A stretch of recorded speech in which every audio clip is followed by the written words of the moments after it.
Ella es Natalie Marcos, especialista en medicina antiedad y medicina mente-cuerpo. Reconocida nutrióloga funcional, conferencista y escritora.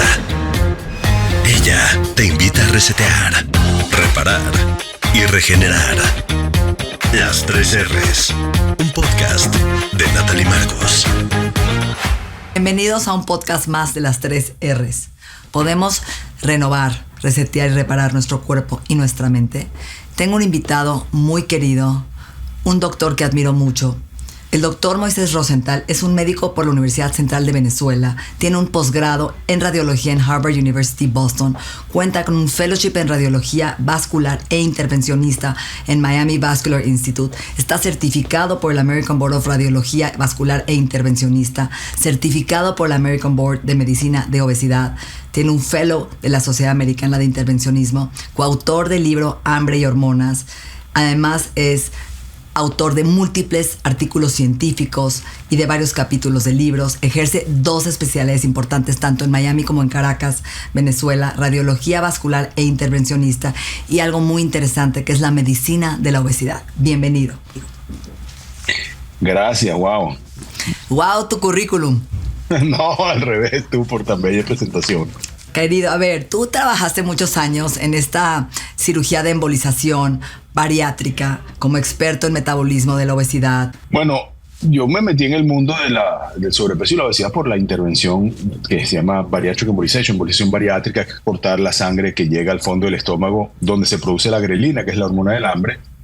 Y bueno, decidí certificarme y estudiar obesidad y practicarla para no solamente hacer una intervención, sino realmente abordar el problema por lo complejo que es la obesidad y el sobrepeso.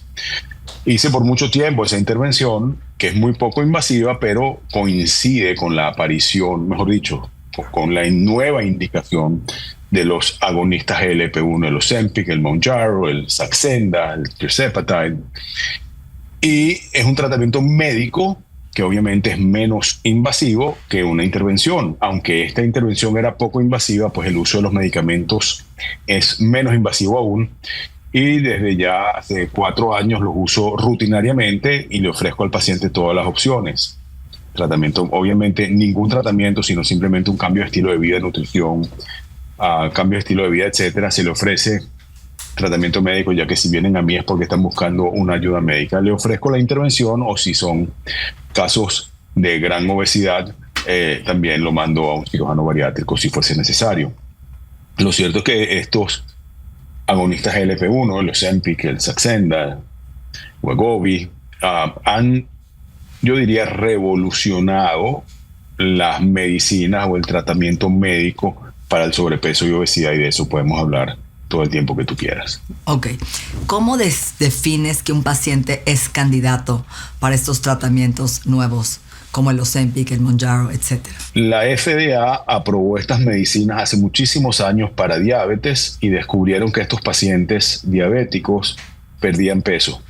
Estudiaron posteriormente una serie grande de pacientes y lo publicaron en el New England Journal, que es la revista más importante de medicina. Series de pacientes, de muchos pacientes, más de 2,000, no diabéticos, pero con sobrepeso y obesidad.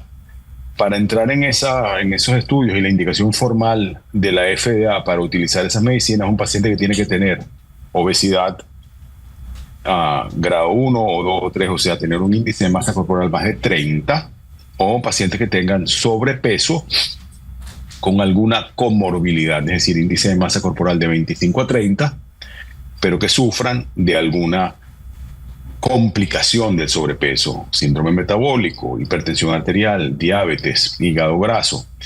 Entonces, si tienen obesidad o si tienen sobrepeso con alguna de las complicaciones asociadas al sobrepeso, tienen indicación formal del uso de las medicinas si han tratado y han fallado lo convencional para la pérdida de peso, llámese cambios en el estilo de vida o programas de nutrición, de ejercicio, etcétera. Esas son las verdaderas indicaciones. Tú tienes ahora más de 250 pacientes en Ozempic. ¿Qué resultados has visto? Yo me he quedado muy impresionado seleccionando bien a un paciente que viene buscando ayuda por las complicaciones del sobrepeso. Vamos a separar lo que es el simple sobrepeso y la obesidad con la vanidad de verse bien y verse delgado. Yo no tengo nada en contra de las personas con sobrepeso, y ni mucho menos, y hay un movimiento antigordofobia muy importante en contra de todas las medicinas, en contra de todas las intervenciones, etcétera. Salud en todas las tallas, ¿no? Salud en todas las tallas. Sí, a mí, exactamente, lamentándolo mucho, está claramente científicamente demostrado que toda persona con sobrepeso y obesidad tiene riesgos a complicaciones. La primera causa de muerte en el mundo, la enfermedad cardiovascular, se asocia directamente al sobrepeso y la obesidad, el stroke, la demencia temprana, algunos tipos de cáncer, osteoartritis, apnea del sueño, cambios emocionales, depresión, ansiedad. Todo eso se relaciona a la obesidad y quizás algunas veces al sobrepeso, síndrome metabólico, hígado graso, que es la primera causa de cirrosis y de cáncer de hígado. Entonces, de mis pacientes, estos 250 pacientes, todos o están en obesidad o tienen sobrepeso con una comorbilidad y querían perder peso, y todos, yo diría sin excepción, han intentado perder peso con cambios del estilo de vida y con cambios en la nutrición, con cambios en el ejercicio. Y se les ha hecho difícil. Si fuera fácil, los laboratorios no estarían inventando medicinas, los cirujanos no estarían haciendo bypass gástrico o manga gástrica. Pero todos los que nos involucramos en el mundo del sobrepeso y la obesidad, y los que yo, por ejemplo, que tuve hígado graso y que tuve sobrepeso, sabemos que en la sociedad donde vivimos no es tan fácil decir come menos y haz más ejercicio, porque estamos rodeados de comida procesada, y tú eres más experta que yo en los problemas que tienen todas las comidas procesadas, lo adictiva que son, el daño que puede producir el azúcar, lo difícil que es abandonarla, lo difícil que es dejar de comer harina, comidas procesadas, etc. De estos 250 pacientes, la inmensa mayoría ha funcionado muy bien. Hay que entender cuáles son los riesgos, los beneficios, las potenciales complicaciones del uso de esta medicina. Yo estudio a los pacientes en mi oficina antes de empezarlos con la medicina. Afortunadamente tengo un posgrado en radiología. Yo les veo la tiroides, el páncreas, la vesícula, el hígado, veo todos sus exámenes de laboratorio, hago una historia clínica, etcétera. Y si es candidato médicamente hablando, iniciamos la medicina, y la inmensa mayoría, inclusive los que me vienen a buscar hoy, en el 2023, para hacer una embolización bariátrica o una intervención, les ofrezco las dos alternativas, y la inmensa mayoría prefiere empezar con la medicina. Y les va muy bien. Ok, efectos secundarios que has visto realmente son a nivel gastrointestinal, ¿correcto? Estreñimiento, un poco de náusea, como alteraciones. Sí, está publicitándose muchísimo en las redes sociales, y se está hablando a diario de esto. Es una droga que está sold out y no hay suficiente producción porque se ha utilizado mucho, inclusive se ha abusado de ella. La droga, como toda medicina, tiene indicaciones, contraindicaciones, y tiene efectos secundarios y tiene algún riesgo. La pregunta es los efectos secundarios. Bueno, como toda medicina, sabemos que tiene efectos secundarios. Los efectos secundarios de los Ozempic, del GLP-1, de los agonistas GLP-1, Saxenda, Ozempic, Mounjaro, y la nueva tirzepatide, que es Mounjaro, y las próximas tienen principalmente efectos secundarios gastrointestinales. Pueden producir estreñimiento, que yo creo que es el más frecuente, algo de náuseas, a veces vómitos, es muy raro, sensación de pesadez, acidez y constipación, y diarrea. Puede haber algo de dolor de cabeza, y esos son efectos secundarios en su mayoría tolerables y fáciles de manejar. Raras veces son intolerables y tengo que suspender la medicina. He tenido muy raros pacientes que tienen mucha fatiga durante el día y vómitos inclusive a bajas dosis. Bueno, se suspende la medicina. Raras veces una alergia en la zona de inyección persistente, se suspende la medicina. Pero la mayoría de los efectos secundarios son muy tolerables, y si hay que mandar tratamiento para contrarrestarlos, pues se manda. Salió un artículo, ¿no? Salió un artículo de CNN donde hablaba de parálisis intestinal. Es un artículo que fue muy importante porque le dio la vuelta al mundo, porque había unos abogados, obviamente, detrás del artículo, pusieron una demanda, creo que el tercer día. Ellos hablaron de 2 pacientes, de cientos de millones de pacientes con parálisis del estómago. Obviamente sabemos, y los que usamos esta medicina y los pacientes que la reciben, sabemos que todos los GLP-1 agonistas, entre su principal efecto es el lentecimiento del vaciamiento gástrico. Al vaciarse menos el estómago, el paciente se siente lleno, y eso es lo que el paciente va a sentir menos hambre porque actúa en el hipotálamo, en la zona del hambre, y va a sentir llenura temprana, actúa en el estómago y hace que se vacíe lento. Quiere decir, la comida se queda más tiempo en el estómago, se vacía lento, te sientes lleno. Si comes menos, te sientes lleno rápido, vas a comer menos cantidad. Y así funciona, y por eso la gente pierde peso. Si se hace una nutrición apropiada, con más proteína y se levanta peso, no se pierde tanta masa muscular. En particular, este vaciamiento, estos casos de parálisis, sí, puede ser una complicación. De hecho, la parálisis del estómago o la gastroparesia, que es el término médico, ocurre en pacientes diabéticos de larga data, donde el estómago lamentablemente se vacía muy lento y hay vómitos, riesgos de broncoaspiración, se llena muy rápido, eructos con sabor a comida digerida, etcétera, etcétera. Bueno, esos son efectos que se pueden sentir. Ahora, que ya diagnosticar una gastroparesis secundaria a los Ozempic, en los trabajos publicados en las series gigantes, básicamente como tal gastroparesis no hay. Puede haber enlentecimiento uno más que otro, sí. Que hubo 2 casos, claro, puede haber. O sea, después de cientos de millones de casos van a empezar a aparecer otras cosas. Por eso uno puede ser una droga automedicada. Tienes una droga supervisada por un médico que sepa lo que está haciendo y que sepa qué hacer ante un paciente que puede tener una parálisis gástrica. Se suspende la medicina. Hay medicinas para aumentar el peristaltismo del estómago. Y punto. Obviamente, si se quiere demandar a la compañía y hay unos abogados que quieren de alguna manera u otra lograrlo, pues claro, lo publican en CNN, hacen un show completo y ya está. A mí me parece que está bien que lo hayan publicado por el awareness de la educación a que no haya automedicación y saber que pueden haber efectos secundarios como una pancreatitis o como vómitos o quizás una gastroparesis u otras cosas. Obviamente, como toda medicina, puede tener efectos secundarios. Lo que hay que saber es reconocerlos a tiempo y tratarlos. Claro. Me gustaría no salir corriendo a asustar a todo el mundo. ¿Cuál es la diferencia de la metformina y estos medicamentos nuevos? Son dos cosas completamente distintas. Los agonistas GLP-1, nosotros producimos GLP-1. GLP-1 es una incretina, es una hormona que se produce en el intestino principalmente y menor cantidad en el páncreas, que se produce cuando comemos principalmente carbohidratos y hace que se produzca más insulina. Exacto. Y se metabolice mejor el carbohidrato. Exacto. En particular, cuyo efecto, como se produce tan poquito en el cuerpo y la vida media es tan corta, el efecto de la saciedad y de que te llenas rápido con el que uno produce no es suficiente. Entonces se descubrió hace muchísimos años que si se administra baja la insulina, pero baja la glicemia. ¿Por qué? Porque se produce más insulina, entonces fue una droga antidiabética. Pero se descubrió con el tiempo que los efectos secundarios, que ahorita son efectos primarios, pero en esa época los efectos secundarios es que quitaba el apetito, fantástico para un diabético obeso, y te llenabas muy rápido porque se vacía lento el estómago, fabuloso para una persona con sobrepeso y diabetes. Acuérdate que la diabetes tipo 2, una de las principales causas es la obesidad. Tú estás matando 2 pájaros de un tiro, tratando la causa primaria, que es la obesidad, y la complicación, que es la diabetes. Hoy en día, en mi opinión, es una droga para obesidad. Y si el obeso es diabético, welcome.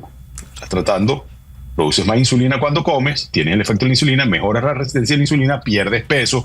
Tiene una serie de efectos beneficiosos recientemente publicados cardiovasculares, 20% de menor chance de mortalidad por complicaciones cardiovasculares en pacientes que lo usan. Tiene efectos en hígado graso, tiene efectos neurológicos, o sea, una medicina antiinflamatorios que por demás, sí, y por demás tiene muchos efectos beneficiosos. Los que quieren hablar mal de la medicina, y tristemente hay unos colegas tuyos que por alguna extraña razón, sin conocer la droga, hablan muy mal de la medicina. Oye, yo creo que si no la usan no pueden hablar mal de la medicina, si no la pueden recetar no pueden hablar mal de la medicina. Yo creo que la combinación de un médico con un nutricionista es la mejor, y si el nutricionista se va a beneficiar de la medicina o viceversa, si un médico se va a beneficiar de una nutricionista, oye, eso es lo que hay que hacer, pero no hablar de por sí mal de una medicina que el rebote es en el 100%, ni nada. Ya hablaremos de eso ahorita, no me quiero salir de la pregunta. Entonces ya entendemos los GLP-1. Sí. La metformina la metformina, su mecanismo de acción es una medicina fabricada por los laboratorios cuyo principal efecto es bajar a la glicemia. Es un antidiabético puro.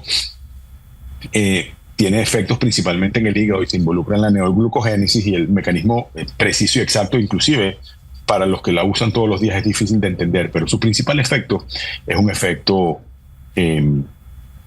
para bajar la glicemia. Se está estudiando ahorita porque dicen que tiene algunos efectos anti-aging. Aumenta la longevidad, aunque no he leído mucho en humanos. Hay algunos estudios interesantes en ratones. Bueno, lo que sucede es que trabaja sobre mTOR, ¿no? La ruta principal de la longevidad, inhibiendo el crecimiento de tumores. Y hace que haya más, exactamente más. Y apaga inflamación.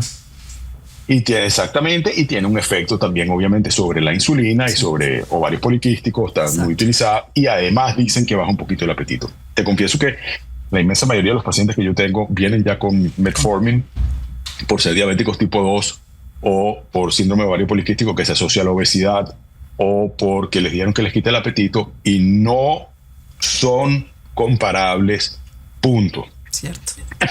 Ni un poquito.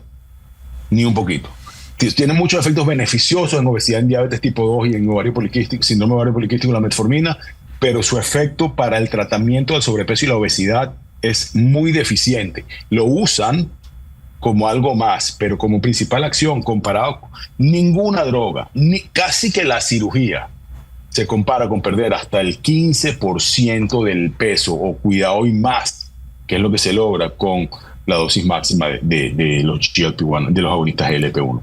Olvídate que la metformina no va a hacer eso. Ya perder el 5% del peso en cualquier dieta, lo que sea, ya es fisiológicamente beneficioso, metabólicamente beneficioso. Imagínate quitarte el 12 o el 15%, que es lo que se quita un paciente operado con cirugía a la larga. Yo creo honestamente que estas medicinas van a hacer que superen cada día menos pacientes. Y yo creo sinceramente que la cirugía de obesidad va a quedar para obesos grado 2, grado 3 o más, que hayan fallado todo, inclusive que hayan fallado el uso de medicina. Y yo creo que esto va a sustituir a las intervenciones mínimamente invasivas como la embolización, como el balón gástrico, como la manga endoscópica. Yo pienso que eso va a ser así. Faltan los estudios prospectivos comparativos de los resultados a largo plazo del uno y del otro. Pero yo, en mi evidencia personal, en mis años de embolización bariátrica y mis años del uso de medicina, y no lo he publicado, pero me encantaría poder poner toda la data junta, pienso que las dos funcionan si el paciente va con un equipo multidisciplinario para manejo de sobrepeso, háblese de nutricionista, fisiólogo del ejercicio, manejo del sueño y las emociones, que es lo que nosotros hacemos.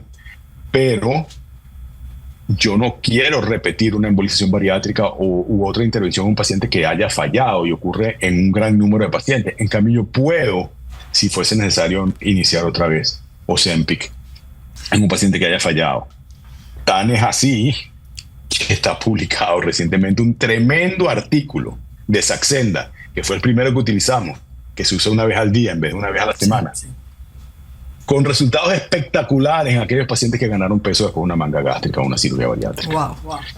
Tengo muchos pacientes, porque yo no sé si aproximadamente el 20% más recae y gana peso el tercer año. Obviamente no es fácil dejar el azúcar, dejar los carbohidratos malos, empezar a hacer ejercicio, y el paciente recae. Esos pacientes, a muchos le ofrecen una segunda cirugía. Yo te digo sinceramente, yo antes de ir a cirugía de nuevo, ese paciente tiene que empezar con tratamiento médico. Ese paciente tiene que empezar con GLP-1, agonistas, y tiene que cambiar, entrar en un grupo de manejo completo y multidisciplinario, con todos los trucos que tú usas todos los días de tu vida, de nutrición, de biohacking, de fisiología del ejercicio, de manejo del sueño y manejo de las emociones.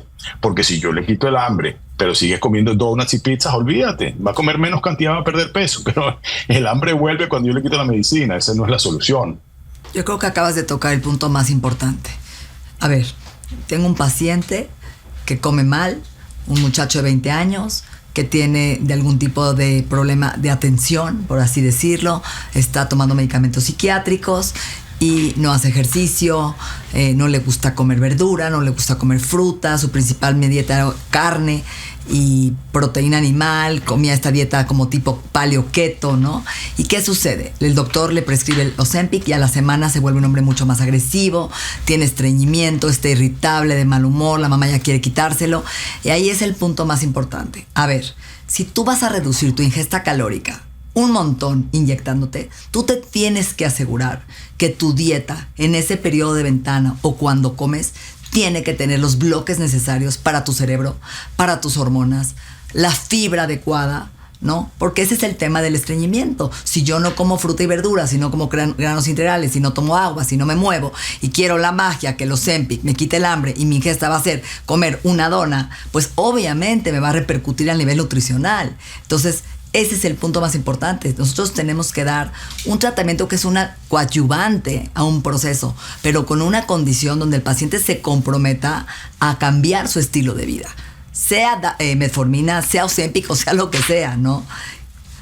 ¿Cuánto es el límite que podemos utilizar el Ozempic? Sabemos que son 3 años, todavía no se sabe, hay estudios. Bueno, has dado en el clavo. Yo no veo un solo paciente y no acepto medicar a un solo, ni siquiera a un paciente que no se vea con mi equipo de nutriólogos. Sencillamente no lo veo. Los que ya vienen con un equipo de nutricionistas, porque la mayoría de los pacientes ya han intentado y están contentos, obviamente no tienen que verse con el grupo mío. Pero estoy de acuerdo contigo, no va a ser una magia quitar el hambre y comer menos si no cambias los hábitos, tanto de nutrición, de horarios de comida, de horarios del sueño, de horarios de los ejercicios, por supuesto el componente emocional es muy importante. Y si el paciente quiere un psicólogo o un psiquiatra, pues por supuesto tiene que hacerlo, y muchas veces tenemos que combinarlo, porque hay pacientes con depresión que los antidepresivos abren mucho el apetito. Inclusive hay una medio contraindicación hace un tiempo de que si ha habido intentos de suicidio, no sé, usar Ozempic. Hay que tener cuidado con los pacientes con depresión. Pero estoy de acuerdo contigo, ese comentario es crítico. Tiene que ser un equipo multidisciplinar. El manejo de la obesidad y sobrepeso no es fácil, y yo lo descubrí una vez terminado el board y ejerciendo la especialidad como tal. Es muy impresionante lo complejo que es la enfermedad y lo complejo que son las complicaciones. No es tan sencillo como tengo unos kilos de más y los quiero perder. No, es mucho más que eso. ¿Cuánto tiempo se debe usar la medicina? La medicina está aprobada para la adolescencia y ahorita ya la aprobaron para niños. Así de complejo será el problema. Ayer leí que 90 millones de personas en los Estados Unidos están interesados en iniciar un tratamiento con GLP-1 agonista. 90 millones de personas. Ya la mitad de la población, 150 millones de personas, van a ser obesos dentro de 2 años, y el 70% hoy, el 70% de la población americana no tiene una salud metabólica y tienen sobrepeso. ¿Cuántos años se debe usar la medicina? Bueno, inicialmente los primeros trabajos fueron por 1 año, ya salió un gran trabajo por 2 años. Esta es una medicina que se viene usando por muchos años para diabetes. O sea, los hipertensos tomamos medicina forever. Aunque yo pierda peso y todo, yo tengo un tema genético, tengo que ser hipertenso, y yo ya sé que mis medicinas de hipertensión son para toda la vida, que me quité unos kilos y entonces ahora tomo menos medicina, sí, pero la tendré que tomar y asumiré todos los riesgos porque es muy peligroso estar hipertenso. Los diabéticos tienen que tomar medicina para la diabetes si no se curaron. La diabetes tipo 2 se puede curar. Perdiendo mucho peso, haciendo ejercicio, mejorando la resistencia a la insulina, se puede curar. Pero si no se cura, tiene que usar Ozempic o cualquier medicina para diabetes por el tiempo que sea necesario. Para obesidad, ¿cuánto tiempo? Bueno, yo soy de los que piensa que la obesidad importante es tan seria que el paciente tiene que utilizar la medicina hasta que se cure de la enfermedad o hasta que sea necesario mejorar los síntomas y las complicaciones de esa enfermedad. ¿Cuánto tiempo? No sé. Yo le digo a mis pacientes que la FDA lo tiene aprobado por 1 o por 2 años, pero que está aprobado por muchos años para diabéticos.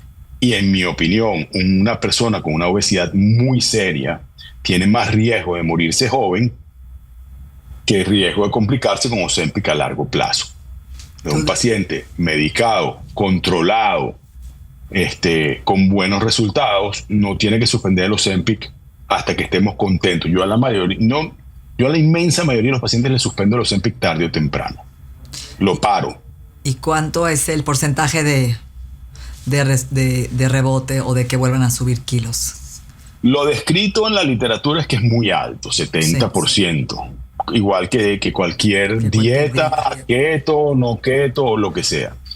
Yo en mis pacientes, y se los digo porque es una pregunta de a diario, voy a rebotar. Ya yo he rebotado con todas las dietas, con la dieta mediterránea, con la dieta keto, con la dieta carnívora, con todos los suplementos, con Phentermine, con dietilpropión, con todas las drogas que se venían usando hasta hace 2 o 3 años, que todavía se siguen usando, e inclusive con la cirugía la gente gana peso.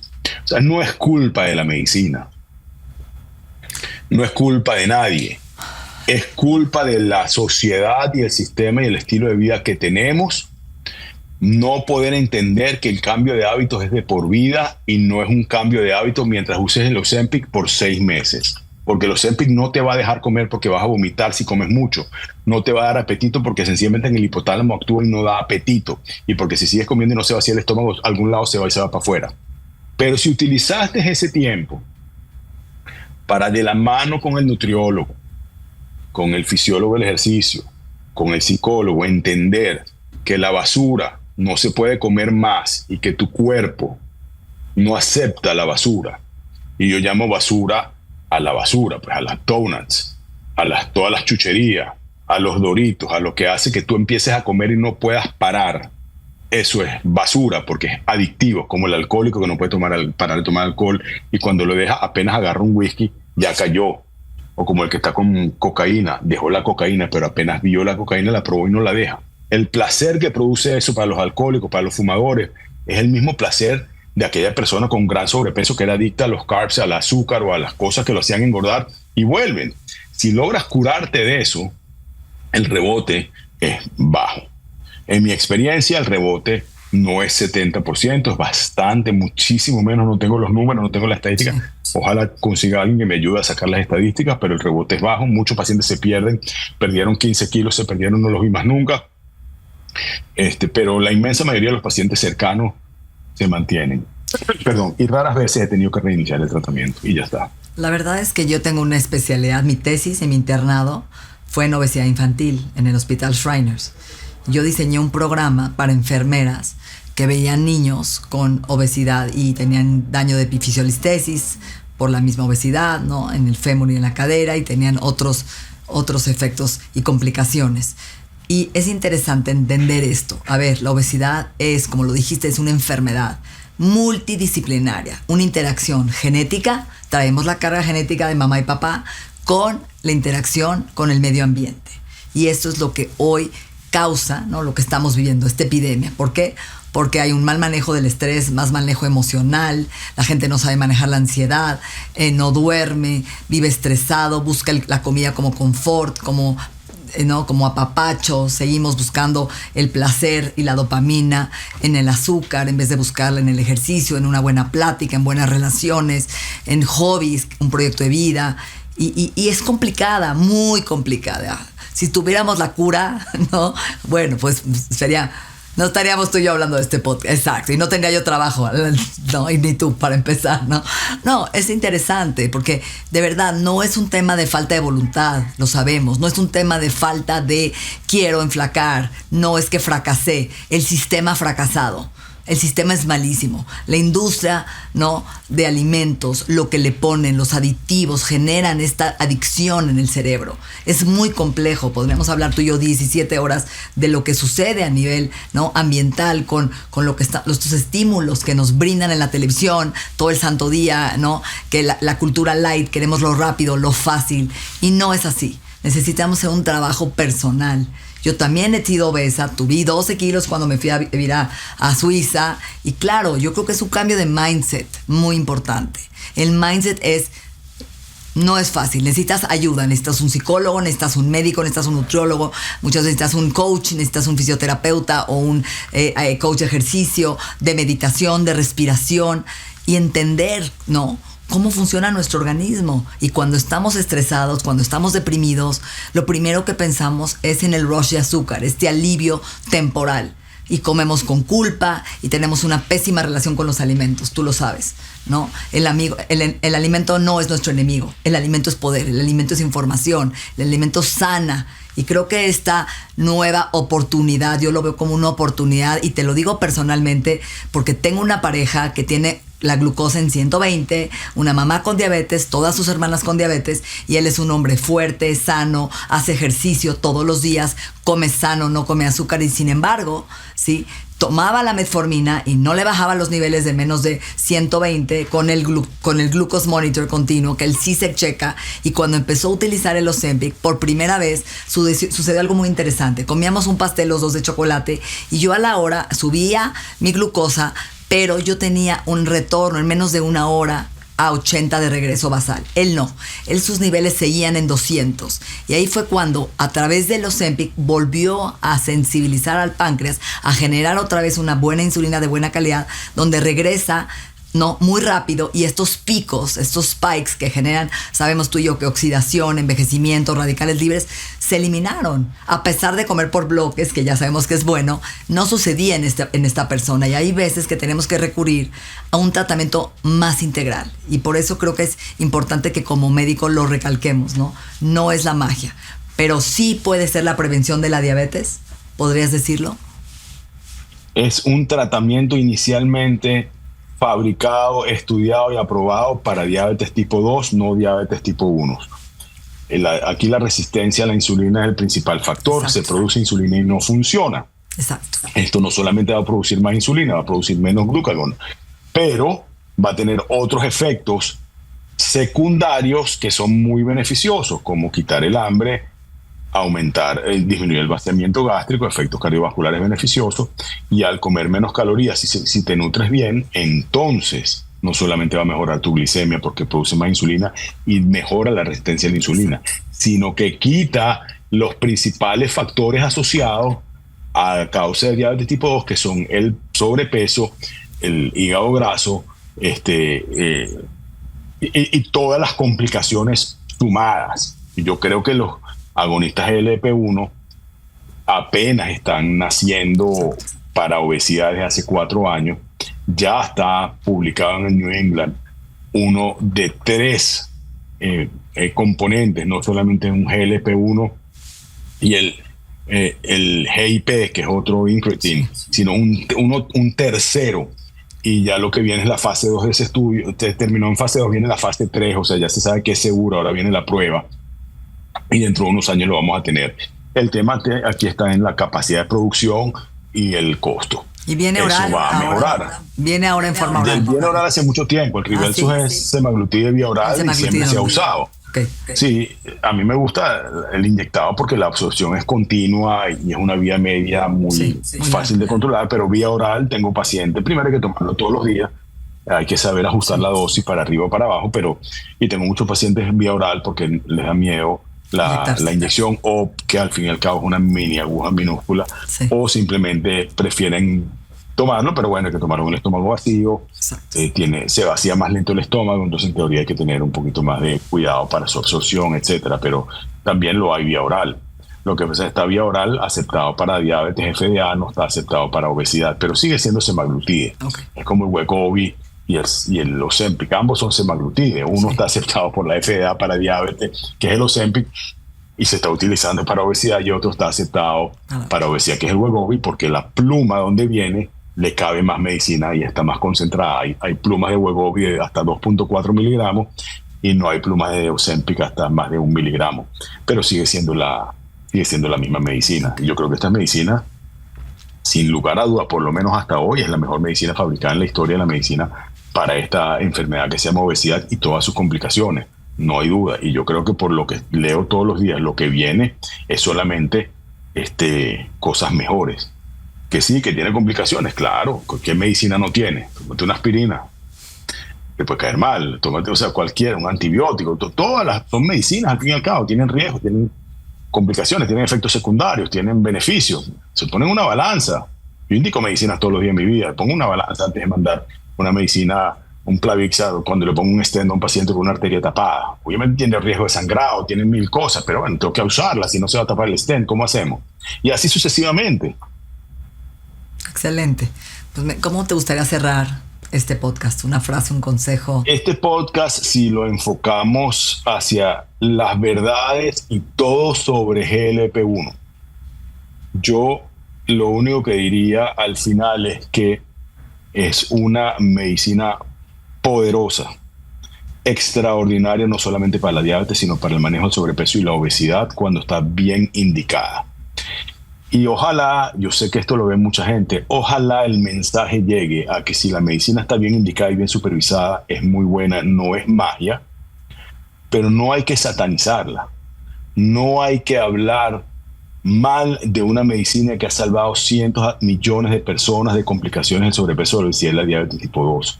porque uno pierda su trabajo o le vengan menos pacientes para aprender a hacer dieta keto o para aprender a hacer cualquier dieta. No es para satanizar ni para hablar mal de una medicina que hasta ahora es la mejor medicina que existe para el tratamiento del sobrepeso con complicaciones o de la obesidad en aquellos que ha fallado el cambio del estilo de vida y el uso de nutrición y ejercicio, o aquellos que no quieren ir directo a quirófano para que le corten el estómago y le dejen un estómago chiquitito y no quieren someterse a las complicaciones de la intervención y a los riesgos que significa tener un estómago minúsculo para el resto de la vida. Entonces es una medicina más que debe ser administrada por médicos y no por spas médicos, y tiene que ser supervisada y tiene que entenderse a quién se le puede mandar y a quién no. Y yo con eso cerraría. Yo creo que es una gran medicina y estamos hoy ante la mejor droga de los últimos 100 años para el manejo del sobrepeso y la obesidad. Excelente, Doc. Mil gracias.